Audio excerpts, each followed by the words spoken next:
Why do I keep choking under pressure in Rocket League? If you've ever thought about this, don't worry, I got you. According to the National Institute of Health, the dispositional self-consciousness construct refers to a stable trait of personality resultant of an individual history of self-focusing, operational, and developmental sediment. Now, all this really is just the ability to take focus to yourself, and what I would like to focus on is specifically the physical focus of your hand movements for Rocket League. Looking at a peer-reviewed research journal from Bromminster, 3 studies show that increased attentions to one's own processes of performance resulted in performance decrements, which would be performance decreases. 3 other studies show similar decrements produced by situational manipulations of pressure as well. Now, I would go in depth on this research paper, but I wrote a 3-page paper on this research paper. Also, I'm going to graduate this semester with a bachelor's in exercise science. I never would have known that exercise science could apply so directly to Rocket League. I've been taking several motor behavior classes and they have taught me a lot. And I'd like to spread that knowledge because I believe it could be very beneficial to not just Rocket League, but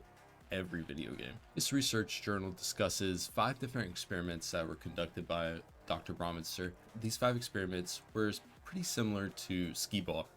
And in experiment 1, half of the subjects were told to draw special attention to their hands during the task. The second half of the subjects were given similar instructions, but they were never told to draw their attention to their hands. The findings of that were the ones who drew the attention to their hands had a worse performance with their task while playing skee ball.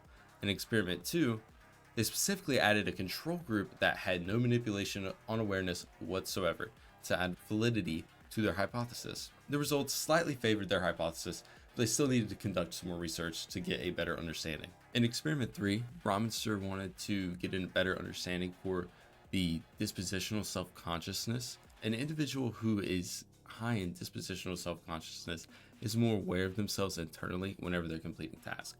And this means that they naturally tend to be more self-conscious. Based on experiment 3, it was found that those that were low in dispositional self-consciousness, they tended to perform worse whenever they were tasked with being aware of their own hands while playing skee ball. And so trying to put this in a better understanding, since they were lower in dispositional self-consciousness, this means that they spent less time and they weren't thinking about their own internal hand movements or bodily movements as much as someone who was higher in dispositional self-consciousness. And this is all genetic. You can't really help this. All right, now let's correlate these first 3 experiments with Rocket League. Now, if you're ever playing Rocket League and you begin to draw your attention to your hands, to your controller, to your movements, you just feel awkward, you feel weird, you feel like your controller might not be right, you feel like it might be slipping more than it normally does, or a stick is getting stuck.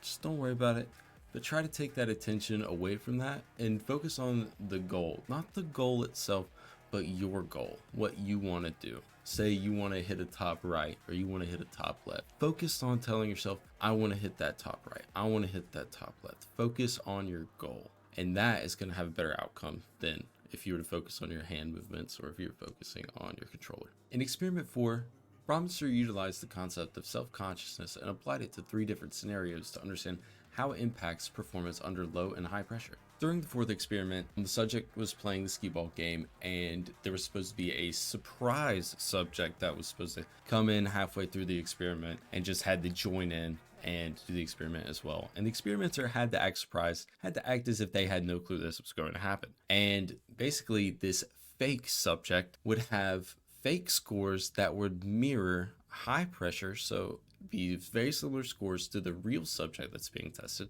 And then there were also another group that it was basically testing for low pressure situations. So they were giving scores for the fake subject that were moderately lower than the real subject was scoring. And it was shown that during these performances, a moderate amount of pressure helped a lot for performance, but whenever there's too much pressure, the more self-conscious individuals are going to be compared to the ones that are not more regularly self-conscious of their activities. And lastly, the 5th experiment. The 5th experiment was what they call a field experiment, so it was not a controlled setting per se. It was out in the real world. Basically what they did is they had experimenters go out into the arcade, and what they would do is they would try to find a skilled Pac-Man or Mrs. Pac-Man player, and the subject had to be over the age of 13 years old and they had to have several days of consecutive play. And basically the experimenter would record their gameplays and their game trials, and then they would inform the subject subject that they were going to record their last and final trial. And whenever they were told they were going to be recording this last and final trial, it was found that when the results were recorded, it was found on average